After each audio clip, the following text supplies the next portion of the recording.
తోపుదుర్తి ప్రకాష్ రెడ్డి గారిని చూస్తున్నాము. మొన్న ఆయన చంపించడానికి ఆయన కారుని టిప్పర్తో కొట్టించారు అక్కడ తెలుగుదేశం వాళ్ళు స్థానికులు. తర్వాత ఇప్పుడు ఎవరిని అరెస్ట్ చేయాలి పోలీసు? అవతల వాళ్ళని కదా, టిప్పర్ డ్రైవర్ని అరెస్ట్ చేయాలా? ఆ టిప్పర్ ఎవరిదో తెలుగుదేశం వాళ్ళది అన్నట్టు అది కూడా. మరి వాడని అరెస్ట్ చేయాలి. అదేమి లేకుండా ఇప్పుడు ఆయన మీద కేసు పెట్టారు. ఆయన ఇంటి మీదకి తెలుగుదేశం వాళ్ళు దండేస్తారు. ఇట్లా ఈ పార్టీ తెలుగుదేశం అధికారానికి వచ్చిన దగ్గర నుంచి కూడా మనకి రాషిద్ దగ్గర నుంచి వినుకొండల అబ్బాయిని చంపేసిన దగ్గర నుంచి ఎన్ని హత్యలు చేశారండి. ఇప్పటికి కూడా వాళ్ళు గమ్మి చేస్తూనే ఉన్నారు, ఇళ్ల మీదకి వెళ్ళిపోతున్నారు, అలాగే కబ్జా చేస్తా ఉన్నారు. తిరుపతిలో స్థలం పాపం వృద్ధ దంపతులు కష్టపడి వాళ్ళ కష్టార్జితంతో పొలం కొనుక్కుంటే దాన్ని వాడు బాబ్జీ ఎవరు ఎమ్మెల్యే కబ్జా పెడతాడు. కబ్జా పెట్టి ఇది ఎక్కడ న్యాయం అంటే న్యాయం లేదు, అన్యాయం లేదు. పోలీసులు వీళ్ళ మీద కేసులు పెడతారు.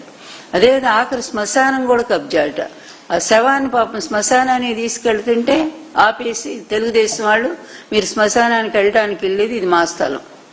ఇంత దరిద్రంగా తయారైపోయిన నీ పరిపాలన చూసి నువ్వు ఏడుస్తున్నావో నవ్వుతున్నావో నాకు అర్థమైతే కావట్లేదు. కానీ జనమంతా మాత్రం తెగేడుస్తా ఉన్నారు. ఈ దుష్ట పరిపాలన ఎప్పుడు పోతుందిరా దేవుడా, ఈ పీడ ఎప్పుడు తొలగిపోతుంది, ఇక జీవితంలో మళ్ళా ఒక్క ఓటు కూడా వీళ్ళకి మేము వెయ్యమని చెప్పి ప్రజలు అసలు ప్రమాణాలు చేసుకుంటా ఉన్నారు, దేవుడి దగ్గర ప్రమాణాలు చేస్తా ఉన్నారు.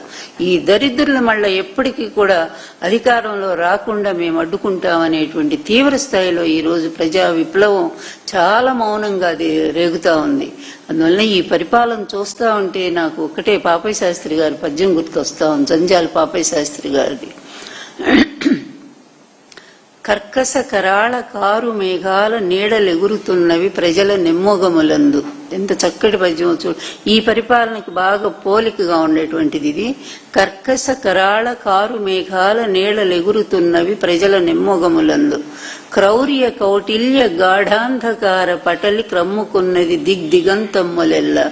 ఈ నిస్తబ్దతకు అంతరార్థమేదియో, ఏ నిరర్ధక నిర్భాగ్య నీరసగళం వెలుగెత్తి వాపోవునో, ఏ నీరంధ్ర నిశీధి గర్భకుహరం మే పౌనఃపుణ్యము దాల్చునో, వెలయో ప్రాభాత శోభావళులు అని ఆయన ఆ రోజుల్లోనే బాధపడుతూ ఈ దేశమంతా కూడా చాలా ఒక నిశీధి చీకటి కమ్ముకొనుంది. ఈ చీకటి నుంచి రక్షించేది ఎవరు?